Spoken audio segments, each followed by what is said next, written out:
최근에 그 포스코에서 질소 누출 사고가 있었어요. 포스코의 냉각탑 안에 이제 그 충전재를 충전하는 작업을 하시던 분들이었는데 질소 수치가 이렇게 높아지면 이 질식이 되거든요. 이분들이 작업을 하다가 쉬는 시간에 쉬고 다시 투입이 됐는데 이미 그때 사실은 질소가 누출돼 있던 상태였던 거죠. 그래서 이 작업에 투입된 지 10분 만에 이렇게 산소가 부족해서 돌아가시는 그런 사고가 있었습니다. 그래서 4명이 다 이 목숨을 잃었는데 다 이제 하청업체 소속 노동자들이었죠.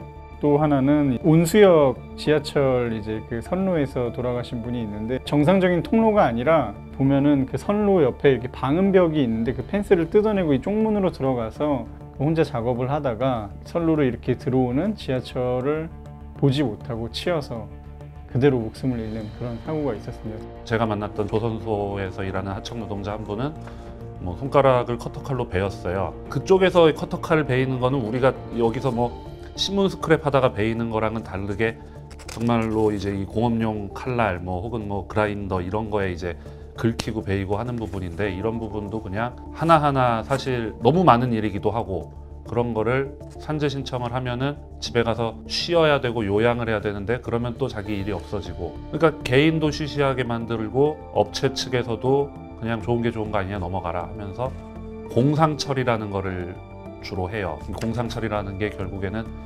그 돈은 줄 테니까 너의 치료비는 줄 테니까 따로 산업재해라고 하지 말고 그냥 뭐 집에서 다쳤다 해라 넘어졌다 해라 뭐 이렇게 얘기하고 그 치료를 받는 거죠. 특히나 이 조선소 하청업 같은 경우에는 결국에는 자기 사업장이 따로 존재하지 않고 사실상 그 원청의 경내에서 일부 업무를 받아서 하는 거잖아요. 작업장에서 사람이 다치거나 하면은 판재 사업장이 되기 때문에 다음에 계약에 불이익이 생기는 거죠. 그런 점 때문에 아무래도 산업재해 신청을 쉬쉬하고 숨기고 하는 그런 구조적인 문제가 생기는 거예요.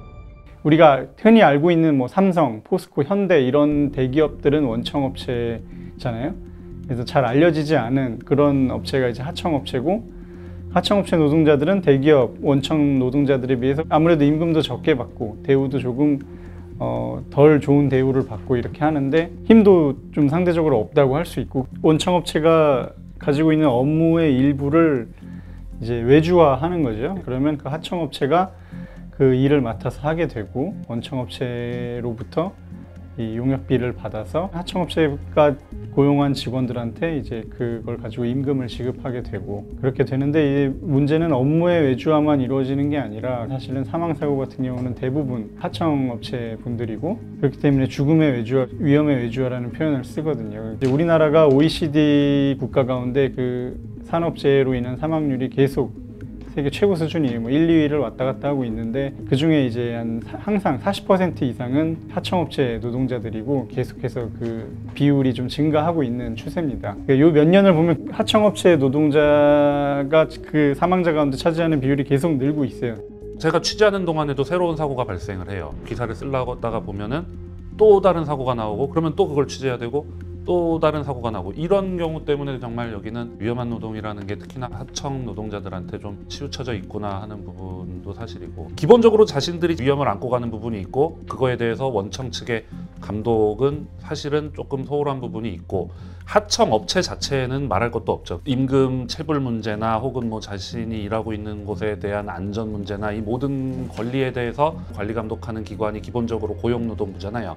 고용노동부가 그런 거 하라고 근로감독관 제도를 운영을 해요. 수시 감독이 있고 정기 감독이 있고 특별 근로감독 이렇게 나뉘어요. 그러면은 정기 감독은 기본적으로 어디 올해는 뭐 요런 예방 활동을 하겠다 혹은 뭐 어디는 요런 감독 활동을 하겠다 해가지고 쫙 일정을 세워서 나가는 것이고 불시에 간다는 거를 또 수시근로감독이라고 하는데 사실 수시근로감독이면은 법적으로는 이거를 미리 알릴 이유가 없어요. 근데 관행적으로 근로감독관들도 자신들이 서류 위주로 먼저 봐야 한다는 이유로 서류 준비할 시간이 그 피감독 기관에게도 필요하다 해가지고 이거를 미리 알리고 가요. 그러면은 당연히 먼저 대응할 수밖에 없는 거죠. 취재했던 사례 중에는 성모병원, 인천에 있는 성모병원이 이렇게 수시근로감독이 온다고 하니까 기다렸다는 듯이 120여 명의 관리자들이 모여있는 단체 카톡방을 만들어서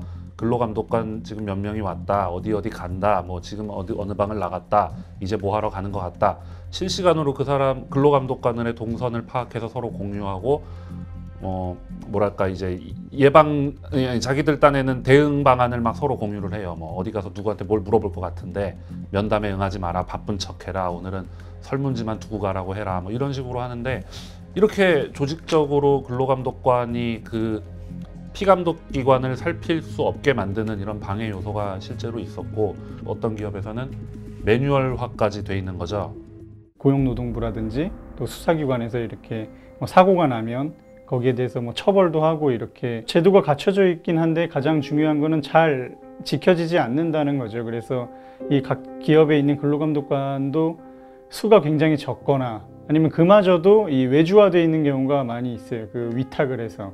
그리고 사망사고가 나거나 누가 다치면 그 부분에 대해서 이제 형사처벌을 하게 돼 있는데, 실제로 우리나라에서 이 통계를 내봤더니 2016년에 평균 그 사망사고 벌금액이 432만 원이더라 하는 자료가 있었어요. 현장에 계신 분들은 그런 얘기를 많이 하는데, 이 사고를 예방하기 위해서는 이 강한 처벌이 전제가 돼야 되는데, 왜냐하면 사고가 나서 경영주가 구속이 되거나 강한 처벌을 받는다고 한다면 그 사고를 예방하기 위해서 설비에 대한 투자를 늘린다든지 안전에 대한 투자를 강화하겠죠. 그런데 당연히 이 기업의 차원에서 그렇지 않고 그냥 벌금이 더 적은 액수라면은 굳이 여기 안전에 대한 투자를 늘릴 필요가 없는 거죠. 예를 들면 미국 같은 경우에는 그 하청 노동자가 죽어서 원청업체가 32억 원인가 하는 벌금을 물린 적이 있고, 영국에서도 슈퍼마켓 노동자가 사망했는데 그 업체에 한 40억 원 정도의 벌금을 물린 적이 있어요.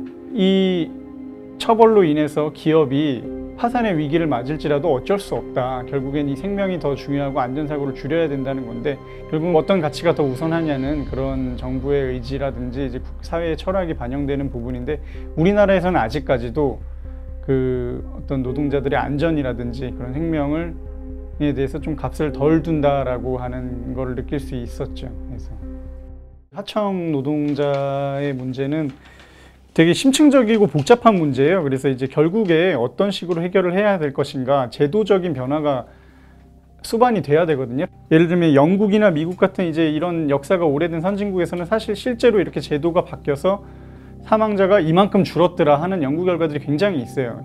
영국 같은 경우는 2007년에 기업살인법이 제정이 되면서 한 7, 8년 사이에 그 전후로 한 절반으로 줄었고, 미국에서도 한 관련법이 제정되고 나서 20년 동안 한 40만 명의 노동자의 목숨을 구했다라는 연구 결과가 있거든요. 2013년에 사고가 나면서 비슷한 법안들이 계속 발의가 됐습니다. 그런데 기업의 경제활동을 위축시킨다라는 이유로 인해서 반대가 많이 됐습니다. 다행히 이제 올해 들어서 이 관심도 많이 좀, 사고도 많았고 그동안 관심이 많이 고조돼서 이제 정부에서 그 산업 사고 이 OECD 최고 수준 이 오명을 좀 벗겠다, 절반으로 줄이겠다 5, 6년 안에 라고 이제 목표를 내걸면서 좀 이제 변화가 좀 이뤄지는 조짐이 있습니다. 아직 근데 국회에서 법안이 통과된 건 아니고요. 정부에서 이제 그동안 나왔던 법안들의 내용을 종합해서 이런 거를 이제 개정을 하겠다라고 지금 낸 상태인데, 앞으로 잘 될지는 좀 지켜봐야 될 것 같습니다. 위험한 노동에 대해서 왜 우리는 일터에서 다치고 일터에서 죽어야 되는가? 그건 말이 안 되잖아요.